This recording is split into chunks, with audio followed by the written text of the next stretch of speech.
আমার বাংলাদেশের হিন্দু সম্প্রদায়, আপনারা আমাদের নাগরিক ভাই, আপনারা চেয়ারম্যান মেম্বার থেকে শুরু করে এমপি, মন্ত্রী, প্রধান বিচারপতির পদ দখল করেছেন। আমরা আজ পর্যন্ত আপনাদের বিরুদ্ধে টু শব্দ করি নাই। শিক্ষাগত যোগ্যতা অর্জন করে জনপ্রতিনিধি হিসাবে নির্বাচন করে যে কোনো কাজে যাইতে পারবেন, ব্যবসা বাণিজ্য করতে পারবেন, নাগরিক সুবিধা ভোগ করতে পারবেন। আমরা আপনাদের নাগরিক ভাই, আপনাদের সহযোগিতা করব, আপনাদের পাহারাদারি করব। আপনারা মেহেরবানি করে কোন অবস্থাতে ভারতের ফাঁদে ফাঁদ দিবেন না, ইসকনের ফাঁদে ফাঁদ দিবেন না। যদি বাংলাদেশের ভিতরে কোন অকারণ সৃষ্টি করতে চান, গত 5 আগস্টে যে স্বাধীনতা অর্জন করেছি, সেই স্বাধীনতা রক্ষা করার জন্য আমরা জীবন দিতে প্রস্তুত, জীবন দিতে প্রস্তুত, জীবন দিতে প্রস্তুত। বাবরি মসজিদকে মাটির সাথে মিশিয়ে দিয়েছেন। গুজরাটে মুসলমানদেরকে কুচো কাটা করেছে, মসজিদের ভিতরে ঢুকে মুসলমানদেরকে হত্যা করেছে। যারা সেখানকার মুসলমানদেরকে এনআরসির মাধ্যমে নাগরিকত্ব বাতিল করে দেশ থেকে বের করে দিতে চাচ্ছে, কাশ্মীরে 70 বছর পর্যন্ত নির্যাতন করছে। আজকে আমার দেশে 15 বছর পর্যন্ত ক্ষমতাকে যারা দখল করে রেখেছিল, ইসলাম বিদ্বেষী নামের সাথে ছিল আওয়ামী মুসলিম লীগ, মুসলিম শব্দ বাতিল করেছে। সলিমুল্লাহ মুসলিম হল থেকে মুসলিম শব্দ বাতিল করেছে। ইউনিভার্সিটির মনোগ্রাম থেকে রাব্বি জিদনি ইবনাইলমাকে বাতিল করেছে। নজরুল ইসলাম হল থেকে ইসলাম শব্দকে বাদ দিয়েছে। যারা শাপলা চত্বরে আলেম ওলামায়ে কেরামের বুকের উপরে 1,54,000 গুলি চালিয়েছে, তারা আজকে মোদির কোলে আশ্রয় নিয়েছেন। 1.5 মাস ছিলাম, 1.5 মাস ডিবি অফিসের রিমান্ডে। দৈনিক অন্তত 50 বার আমাকে বলতো রাজাকারের ঘরের রাজাকার। ফখরে বাঙ্গাল ব্রাহ্মণবাড়িয়ার বড় হুজুরের নাম ধরে ধরে বলছেন রাজাকার। শামসুল হক ফরিদপুরি, হাফিজ হুজুর আমিনী সাহেব, শাইখুল হাদিসের নাম ধরে বলছেন রাজাকার। তোরা হইলে রাজাকারের ঘরে রাজাকার, তোরা পাকিস্তানি রাজাকার। একদিনের জন্য পাকিস্তান যাই নাই, আমেরিকায় গিয়েছি, লন্ডন গিয়েছি, ইউরোপে গিয়েছি, কানাডায় গিয়েছি, পশ্চিমা দুনিয়া ঘোরাফেরা করি। একদিনের জন্য পাকিস্তান যাই নাই।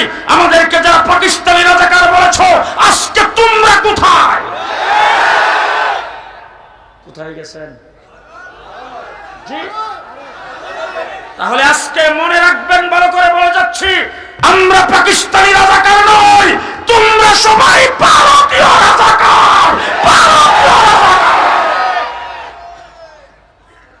যাদেরকে পাকিস্তানি রাজাকার বলছো, তাদের দ্বারা বাংলাদেশ হুমকির সম্মুখীন নয়, তোমাদের দ্বারা বাংলাদেশ হুমকির সম্মুখীন। আমার আল্লাহ পাক ধরেন, কেমনে ধরেন দেখেন। হযরত মুসা আলাইহিস সালামের লাঠি দিয়ে কি ফেরাউনকে ধরতে পারতো না? কথা বলেন না কেন? আরে মুসা আলাইহিস সালাম তো একজনের সর দিছে, জায়গায় মরে গেছে।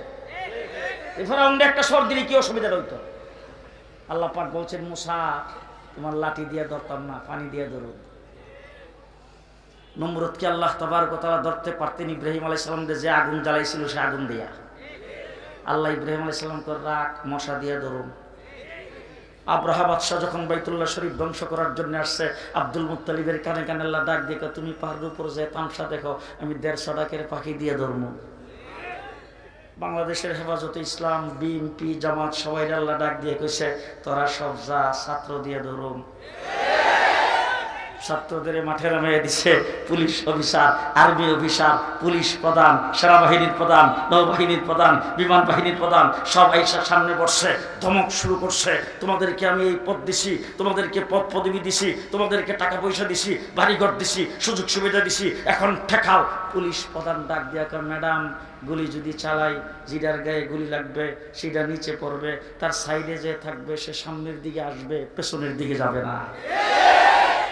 এইভাবে আজকে তার জন্য 15 বছর পর্যন্ত যারা রক্ত দিয়েছেন, সকলের রক্তের প্রতি শ্রদ্ধা জানায়া আমি একটি কথা বলতে চাই।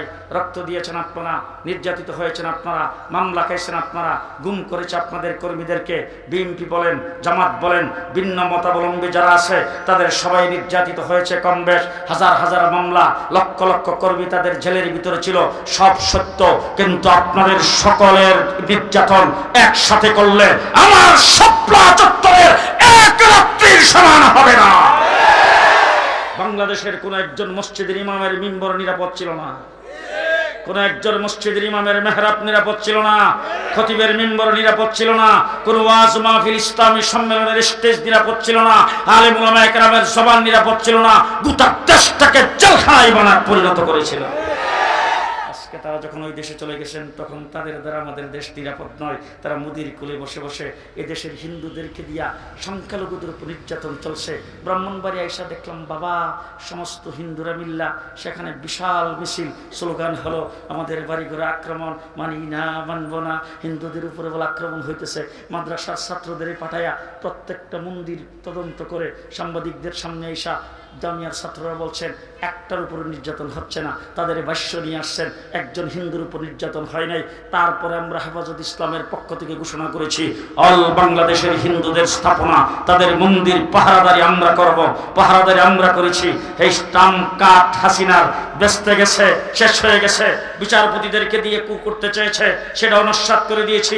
আনসারদেরকে দিয়ে কু করতে চেয়েছে, সেটাও নস্যাৎ করে দিয়েছি। তারপরে বাঁধ খুলে দিয়ে পানি ছেড়ে আমার ফেনী, নোয়াখালী, কুমিল্লা, চট্টগ্রাম, ব্রাহ্মণবাড়িয়ার কিছু অংশকে পানিতে ভাসায়া দুর্ভিক্ষ সৃষ্টি করতে চেয়েছে। আমরা বাংলাদেশের কওমি মাদ্রাসার আলেম উলামায়ে কেরাম, আইম্মায়ে মাসাজিদ যা যা কিছু আছে তাই নিয়ে আমরা পানিবন্দী মানুষের সাথে দাঁড়িয়েছি। 10 তারিখে ঘোষণা দিছিল তারা আসবে, বাড়ি সালাম দিয়েও কাউকে পাওয়া যায়নি। এবার হিন্দুদের ইসকনকে মাঠে নামিয়েছেন। আজকে আমার হিন্দু সম্প্রদায়কে বলতে চাই, গত কয়েকদিন আগে আপনারা পূজা পালন করেছেন, যেই শান্তিতে পূজা করেছেন বাংলাদেশে, সেই শান্তিতে ভারতেও পূজা করতে পারে নাই। আমার বাংলাদেশের হিন্দু সম্প্রদায়, আপনারা আমাদের নাগরিক ভাই, আপনারা চেয়ারম্যান মেম্বার থেকে শুরু করে এমপি, মন্ত্রী, প্রধান বিচারপতির পদ দখল করেছেন। আমরা আজ পর্যন্ত আপনাদের বিরুদ্ধে টু শব্দ করি নাই। শিক্ষাগত যোগ্যতা অর্জন করে জনপ্রতিনিধি হিসাবে নির্বাচন করে যে কোনো কাজে যাইতে পারবেন, ব্যবসা বাণিজ্য করতে পারবেন, নাগরিক সুবিধা ভোগ করতে পারবেন। আমরা আপনাদের নাগরিক ভাই, আপনাদের সহযোগিতা করব, আপনাদের পাহারাদারি করব।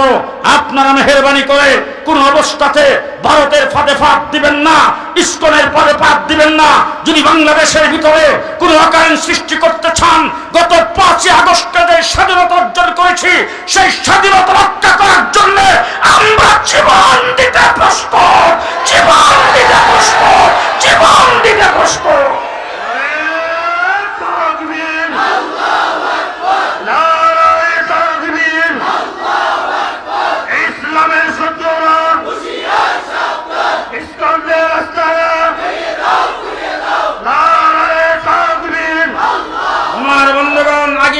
আমি ওয়াজ করব না, ওয়াজ করার লোকজন আসতেছে, তারা করবে। শেষ কথা আপনাদের সামনে বলে যাচ্ছি, সরকারকে দাবি জানাবো, অন্তর্বর্তীকালীন সরকার আমাদের রক্তের উপরে দাঁড়ায়া, আপনারা সরকারে গেছেন, ডাক্তার ইউনূস সাহেব, উপদেষ্টা মণ্ডলী, আপনাদেরকে আমরা ক্ষমতায় বসাইছি, একের পর এক সহযোগিতা করছি, সামনে সহযোগিতা করব। বাংলাদেশে যারা অকারণ সৃষ্টি করতে চায়, গুলা পানিতে মাছ শিকার করতে চায়, একটা একটা করে ধরে বিচারের সম্মুখীন করতে হবে, কাউকে সাথ দেওয়া যাবে না। কে কে রাজি আছেন হাত তুলে দেখা। কাউকে সাথ দেওয়া যাবে না। সাহস কত আমার একজন আইনজীবীকে জবাই করে হত্যা করে, একজন মুসলিম আইনজীবীকে জবাই করে হত্যা করে, কত বড় সাহস, কত বড় সাহস। সাম্প্রদায়িক সম্প্রীতির দেশ বাংলাদেশ, আমরা এদেশেরই সন্তান। শেষ কথা আপনাদের সামনে বলবো, যদি রাজি থাকেন তাহলে আমার সাথে আওয়াজ দেবেন। এই দেশটাকে আমরা দেখেছি বহুবার। সর্বপ্রথম দেশ স্বাধীন হয়েছে ইসলামের নামে, দ্বিজাতি তত্ত্বের ভিত্তিতে 1947 সালে যখন দেশ স্বাধীন হয়, তখন আমরা পূর্ব পাকিস্তান, পাকিস্তানের অংশ, একটা হবে হিন্দুস্তান আর একটা হবে পাকিস্তান। হিন্দুস্তান হলো যেখানে হিন্দু মেজরিটি, পাকিস্তান হবে যেটা মুসলিম মেজরিটি। আমরা পাকিস্তানের অংশ হয়েছিলাম কোন কারণে? আরো আসতে, কিসের কারণে পাকিস্তানের অংশ হয়েছিলাম? আজকে বাংলাদেশে যারা মুক্তিযোদ্ধা বলে দাবি করেন, স্বাধীনতার পক্ষ শক্তি বলে দাবি করেন, ইতিহাস মানুষকে বলে দিবেন না, ইতিহাস স্মরণ করে দিতে চাই। হিন্দুস্তানের অংশ হয়েছে কাশ্মীর, 70 বৎসর যাবৎ লড়াই করে আজ পর্যন্ত স্বাধীনতা অর্জন করতে পারে নাই। হিন্দুস্তানের অংশ হয়েছে আসাম, 40 বৎসর লড়াই করতেছে, স্বাধীনতার মুখ দেখে নাই। ত্রিপুরা লড়াই করতেছে, স্বাধীনতার মুখ দেখে নাই। মনিরামপুর লড়াই করতেছে, স্বাধীনতার মুখ দেখে নাই। আজকে পৃথিবীর বিভিন্ন জায়গায়, ভারতের বিভিন্ন অংশ স্বাধীনতা আন্দোলন করতেছে বৎসরের পর বৎসর। তাদের লক্ষ লক্ষ মানুষ নিহত হয়েছে, জীবন দিয়েছে, স্বাধীনতার মুখ দেখে নাই। 1947-এ পূর্ব পাকিস্তান যদি আমরা না হতাম, 71 সনের 9 মাস যুদ্ধ করে আমরাও স্বাধীন হতে পারতাম না। স্বাধীনতা অর্জন করেছি মুসলমান হওয়ার কারণে, ঠিক না ঠিক? সুতরাং দেশ স্বাধীন হয়েছে, সর্বপ্রথম আসলো শেখ মুজিবের সোনার বাংলা, আমরা উপলব্ধি করেছি, দেখেছি। এরপরে আসলো সবুজ বাংলা, সেটাও দেখেছি। তারপরে আসলো নতুন বাংলা, সেটাও দেখেছি। লেডি প্রধানমন্ত্রীর সোনার বাংলা, আধুনিক Bangla, modern Bangla, digital Bangla, smart Bangla সব দেখার পরে আজকের আমার জন্মভূমি ব্রাহ্মণবাড়িয়াতে দাঁড়ায় বলতে চাই, আগামী দিনে এই বাংলা হবে ইসলাম বাংলা, ইসলাম বাংলা, ইসলাম বাংলা। রাজি থাকলে হাত তুলে দেখান।